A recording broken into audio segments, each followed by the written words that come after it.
came to Mount Tianeng once with my father as a child. I remember it being such a long climb that I could barely feel my legs by the time we reached the top. This is quite a trip down memory lane for me. Look at these majestic, towering peaks and the gently flowing streams. It's like setting foot in paradise. No wonder the legend of the divine damsel of devastation is said to have taken place here. Adepti wander oft where mortals seldom stride. Indeed, this looks like a place that one might expect to be frequented by Adepti. The Divine Damsel of Devastation is your upcoming opera, right? And the story takes place in Mount Tianheng. Huh. Seems like you have a real connection with this place. What's the story about, though? It's the story of a girl becoming a hero. Cool! A hero story? They're Paimon's favorite! The legend first arose in this area. It is said that there used to be a prosperous village on the mountain. In that village, there was a loving couple who were completely devoted to one another. One day, a terrifying monster appeared.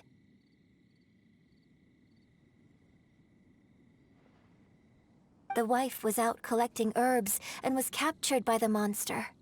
Her husband was so distraught at the news that it broke his spirit and drove him to madness. The vile and vicious monster told the villagers, "If you want to live, you must sacrifice a child to me." What a nasty piece of work! Paimon sure hopes this monster gets put in its place! But the monster was so terrible and so strong that all within the village were terrified of it. They had no choice but to give in to the monster's demand. Just while they were discussing whose child would be given over to the monster, a little girl suddenly stood up and came forward. No! Don't do it, little girl! Unbeknownst to anybody else, she was concealing an exorcist's blade. She approached the monster's lair, feigning fear and trepidation. When she finally arrived, she courageously drew her sword and entered into a fierce struggle with the monster, from which she eventually emerged as the victor. Her extraordinary abilities drew the attention of the Adepti, and they took her as one of their own. Her story became the stuff of legends. But alas, the paths of mortals and Adepti seldom cross, and she would never again re-enter the mortal world. And so, destined to grace the mortal realm for but a brief moment, she vanished like a wisp of smoke into thin air. I really like this story. But I personally think that perhaps the little girl was not as brave as the opera makes her out to be. I'm not sure she deserves all the praise she is given. I've never considered that before. Opera is always an interpretation of the events it purports to portray. A certain degree of deviation from the truth is always inevitable. When my father wrote the script for this play, I suppose his intention was to inspire his audience with the character of the divine damsel. I think it's a great story. The ideal story. Well, it sure inspired Paimon! Let's go get ourselves some Star Splinter Iron! Yeah!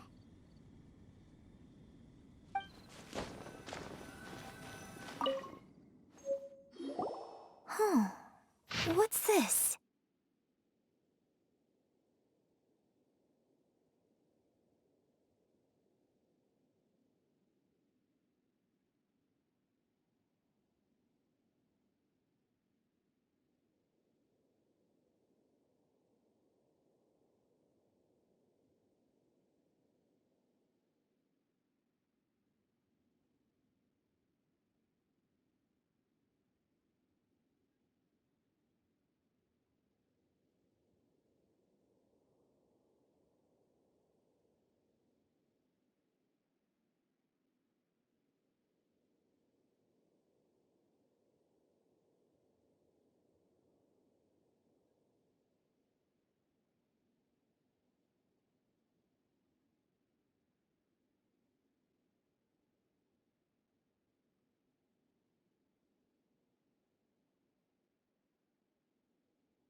So, Shэнь Hé is the divine damsel?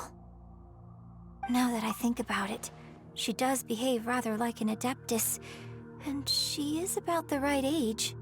So that's why I've been getting the strangest feeling whenever I chat with her.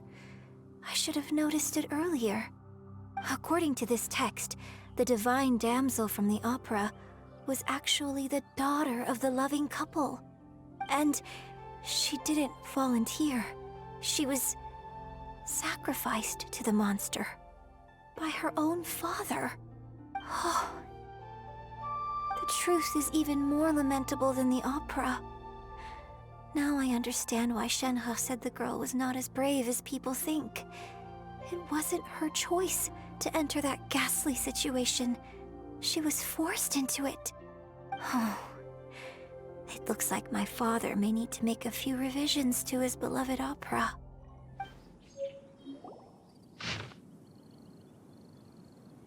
So it seems that Shэнь Hé's father thought he was summoning a benevolent deity using a magic incantation. But in fact, he summoned an evil god's remains, which took the form of a monster.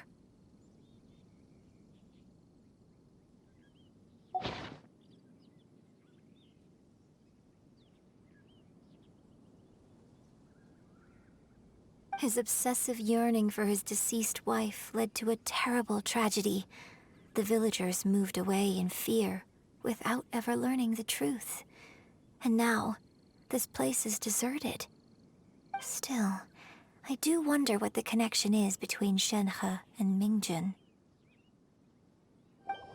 One year when I was back visiting, I heard a story about a white-haired adeptus from a merchant passing by. I never imagined it was you. I was a very close friend of your father's. I could have stopped him from performing the summoning ritual. I had plenty of chances, but I couldn't bring myself to stand up to him. I just let things happen, let it all escalate. Well, we all know how that story ended. I bring flowers back here every year. And each time I wish I had a chance to apologize to you.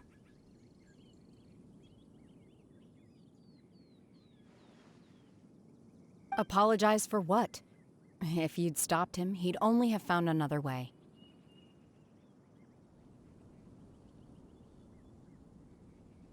There is nothing he wouldn't have done for his true love. Nothing. Do you still hate him? I don't know what I feel. I'm told my fate is to bear the curse of calamity, so my master bound my soul with red ropes to curb my aggression. But it also dampened my emotions, making me dispassionate, like the Adepti. So if you ask me how I feel about the past, if I hate my father or not, the truth is, I feel nothing at all. It must have been so tough for you all these years. Shэнь Hé, we're back! Oh, then I will leave you all in peace. Shэнь Hé, it brings me some solace knowing that you are okay. I'll tell you more about the old times next time we meet. Thanks, mister. We found some info in the end.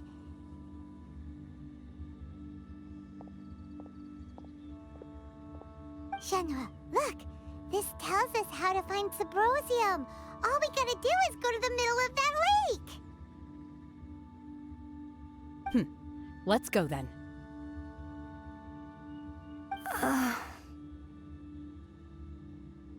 Miss Shэнь Hé, there's something I'd like to talk to you about. Just now, in the village, we found your father's diary. It turns out that many of the details in the Divine Damsel of Devastation are not true to the facts. So I'd like to change them. Why? I know I say that opera always deviates from the truth, but now that the main character is standing right here in front of me, I cannot simply dismiss your lived experience in favor of my father's fiction. It's okay. I like your version.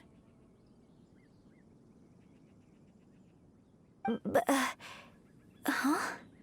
My master once said that the day I learn how to use my strength for the good of others is the day that I can truly become part of human society.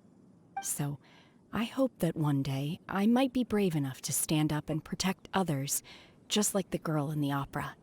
But I've never thought this way before, and I wonder whether I will continue to think in this way.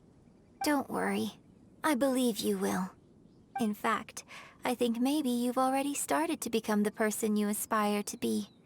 You just haven't had the opportunity to see it for yourself yet. Shenhua, Yunjin, cut the chit-chat. Let's go.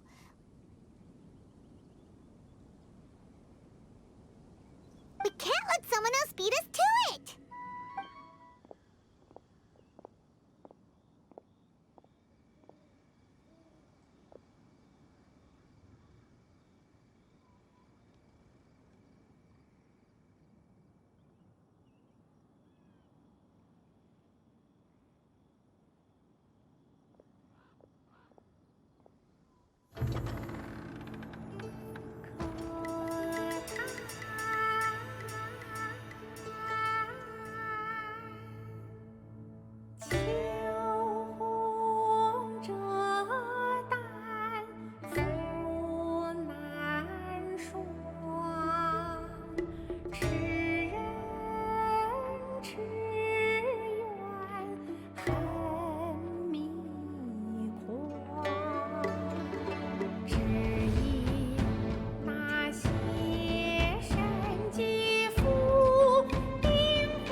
神女披冠到这里本该接近尾声，但今日我再添一笔，唱与诸位听。日后为敌人不识，自有知音何情此？红缨烈烈见流星，只知不酬心。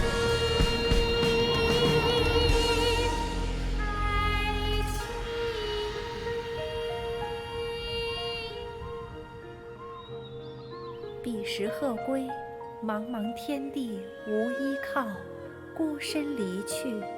今日再会，新朋旧友坐满堂，共聚此时。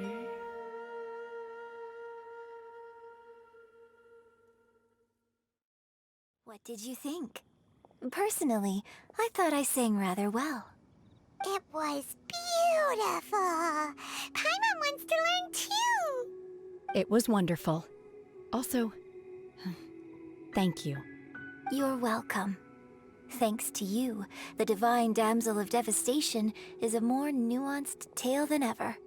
The play has an ending, but life goes on.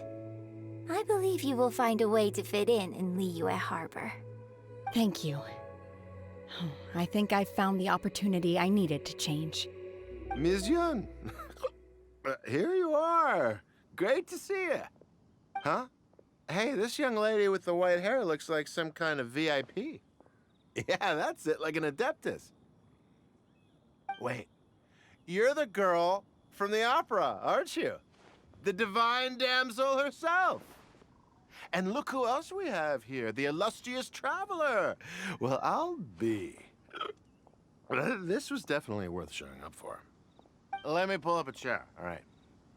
We'll all have a friendly chat, get better acquainted. Alternatively, you could leave us alone. That is, if you'd prefer to finish your drink via the orifice of your own choice. Uh-oh, this feels all too familiar. Shэнь Hé's back to her old self again. Hey, what are you doing? Calm down, Shэнь Hé. Calm down.